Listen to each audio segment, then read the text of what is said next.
स्वागत। सुरुवातीलाच एक मोठी ब्रेकिंग न्यूज समोर येते। मराठा आंदोलनाच्या पार्श्वभूमीवर सरकारकडून आता हालचाली सुरू झालेल्या आहेत। मुख्यमंत्र्यांच्या अध्यक्षतेखाली वर्षा बंगल्यावर बैठक सुरू झाली आहे। उपमुख्यमंत्री एकनाथ शिंदे आणि उपमुख्यमंत्री अजित पवार हे दोघेही या बैठकीला उपस्थित आहेत। याशिवाय मंत्री राधाकृष्ण विखे पाटील, शिवेंद्रराजे भोसले आणि महाधिवक्ता या बैठकीला उपस्थित आहेत।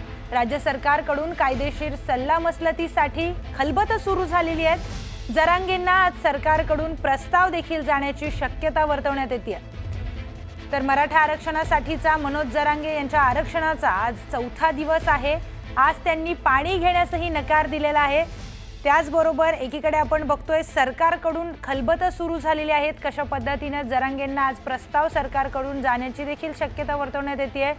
बैठकीला महाधिवक्ता देखील उपस्थित आहेत। त्याचबरोबर दोन्ही उपमुख्यमंत्री आणि राज्याचे मुख्यमंत्री उपस्थित आहेत।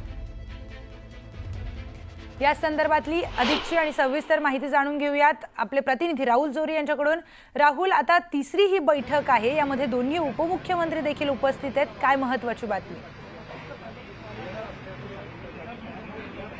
प्रियंका, मराठा आरक्षणाचा मनोज जरांगे यांचा मुंबईतला हा चौथा दिवस आहे आणि आज पहिल्यांदाच मुख्यमंत्र्यांसोबत दोन्ही उपमुख्यमंत्री खरं तर या बैठकीला हजर आहेत। आजच्या बैठकीचं खरं तर हेच वेगळं महत्त्व म्हणावं लागेल, कारण आतापर्यंत अजित पवार आणि एकनाथ शिंदे हे सगळ्या आरक्षणाच्या सगळ्या गोंधळापासून मुंबईपासून लांब होते। एकनाथ शिंदे स्वतःच्या दरे या मूळ गावी होते, तर अजित पवार हे पुण्यातच मुक्कामी होते। मात्र काल रात्री एकनाथ शिंदे मुंबईत परतले, अजित पवार देखील मुंबईत परतले आणि पहिल्यांदाच मुख्यमंत्री आणि दोन्ही मराठा उपमुख्यमंत्री यासोबतच मंत्रिमंडळ उपसमितीचे अध्यक्ष राधाकृष्ण विखे पाटील, शिवेंद्रराजे भोसले जे की सार्वजनिक बांधकाम मंत्री आहेत, यासोबतच कायदेशीर सल्ला घेण्यासाठी ही देखील मंडळी आज एकत्रितरित्या बसलेली आहे। एकंदरीत बघितलं तर मनोज जरांगे यांना कायद्याच्या चौकटीत बसणारा असा नेमका कुठला प्रस्ताव पाठवल्यानंतर या आंदोलनावर एक सुवर्ण मध्य काढता येईल, एक मधला रस्ता काढता येईल, यासाठी प्रयत्न होताना दिसत आहेत। पहिल्यांदाच आज हे प्रमुख नेते एकत्र बसलेले आहेत। इतर जे मंत्रिमंडळ सदस्याचे मंत्रिमंडळ उपसमितीचे सदस्य आहेत ते देखील ऑनलाईन पद्धतीने या बैठकीला हजर आहेत। त्यामुळे आज सकाळी 11 पासूनच या बैठकीला सुरुवात झाली आहे। साधारण अर्धा पाऊण तास झालं, अजून देखील काही वेळी बैठक चालू शकते आणि त्यानंतर मंत्रिमंडळाचं शिष्टमंडळ पुन्हा एकदा मनोज जरांगे यांच्याकडे जात आहे का, अर्थात सरकारचा प्रतिनिधी जातोय की विभागीय आयुक्त आणि कायद्याचे जसं आपण शिंदे समितीचं शिष्टमंडळ या ठिकाणी जात आहे हे देखील पाहावं लागेल। मात्र आज एकीकडे बैठक सुरू असताना दुसरीकडे ज्या पद्धतीनं मुंबईभरात संख्या वाढते, यासोबतच मुंबईकरांना, कामावर जाणाऱ्या नागरिकांना देखील याचा एक मोठा सामना करावा लागतोय। त्यावर नेमकं सरकार म्हणून काय उपाययोजना केल्या जातात हे देखील पाहावं लागेल। प्रियंका, अतिशय महत्त्वाचं राहुल, नेमकं सरकार काय उपाययोजना करते पाहणं अतिशय महत्त्वाचं ठरणार आहे। समितीची बैठक सुरू झालेली आहे, पण बैठकीमध्ये नेमका काय तोडगा निघतोय ते महत्त्वाचं आहे। पण एकीकडे आपण बघतोय राहुल, मनोज जरांगे पाटील यांनी पाणी देखील सोडलेलं आहे, त्यामुळे लवकरात लवकर तोडगा यावर निघणं अतिशय गरजेचं आहे। काय निर्णय होईल, काय शक्यता वर्तवण्यात येते?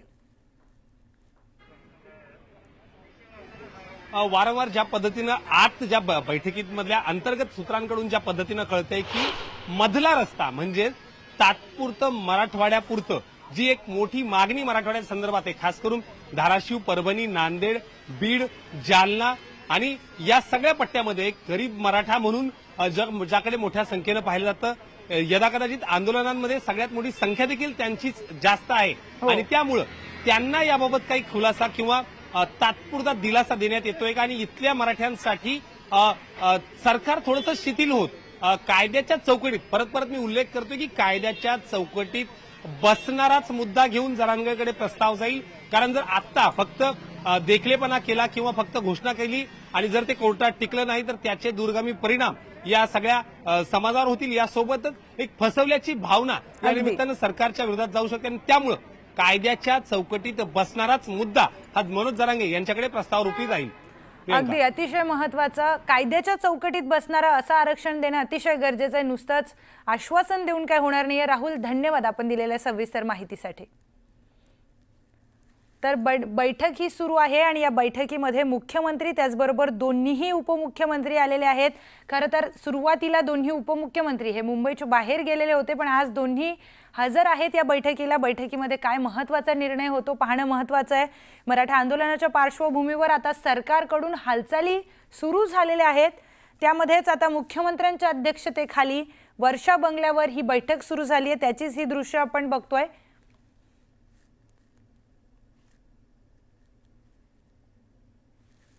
तर मराठा आरक्षणावर सरकार समोर नेमके काय पर्याय आहेत? ओबीसी प्रवर्गामध्ये समावेश, मराठ्यांचा ओबीसी मध्ये समावेश करणे हा एक पर्याय असू शकतो।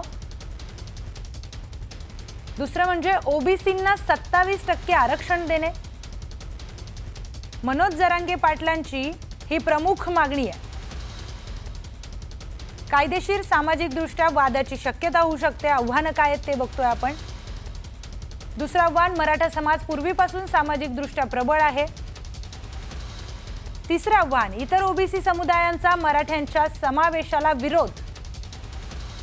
चौथं आव्हान, अन्य ओबीसींच्या आरक्षणाची संधी कमी होण्याची भीती। पाचवं आव्हान, कुणबी नोंदी सगळे सोयऱ्यांना आरक्षण देण्यावरून कायदेशीर अडचणीची शक्यता। तर सगळे सोयरेचा अध्यादेश काय? मराठा समाजातील कुणबी नोंदी असलेल्या व्यक्तींचा ओबीसी मध्ये समावेश करायचा। मराठा समाजातील सगळे सोयऱ्यांचा ओबीसी प्रवर्गामध्ये समावेश। विशेष अधिवेशन बोलावून कायदा संमत करणे। त्याला काय आव्हानं आहेत? सगळे सोयरे। दुसरं आव्हान, ओबीसी वर्गाचा विरोध, सामाजिक तणावाची शक्यता। मराठा आरक्षणासाठी घटना दुरुस्ती करणे हा देखील एक पर्याय सरकार समोर आहे। आरक्षणाची 50% मर्यादेची अट शिथिल करावी लागणार।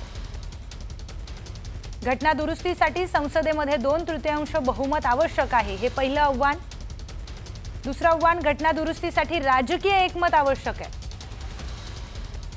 तिसरं आव्हान, इतर राज्यांमधील समान मागण्यांना बळ मिळणार। राष्ट्रीय स्तरावर आरक्षण धोरणामध्ये बदल होणार। गणेश, तुमच्याशी संवाद साधूच एक मोठी बातमी समोर येते आहे। मुख्यमंत्री देवेंद्र फडणवीस यांच्या वर्षा निवासस्थानी आता बैठक सुरू झालेली आहे। दोन्ही उपमुख्यमंत्री म्हणजे अजित पवार आणि एकनाथ शिंदे देखील या बैठकीला उपस्थित असल्याचं पाहायला मिळतंय। काही दृश्य समोर आलेली आहेत। मुख्यमंत्री देवेंद्र फडणवीस यांच्या वर्षा या शासकीय निवासस्थानी आता ही महत्त्वाची बैठक सुरू झालेली आहे। या बैठकीसाठी उपमुख्यमंत्री अजित पवार आणि उपमुख्यमंत्री एकनाथ शिंदे देखील उपस्थित असल्याचं पाहायला मिळतंय। विखे पाटील देखील या बैठकीमध्ये उपस्थित आहेत।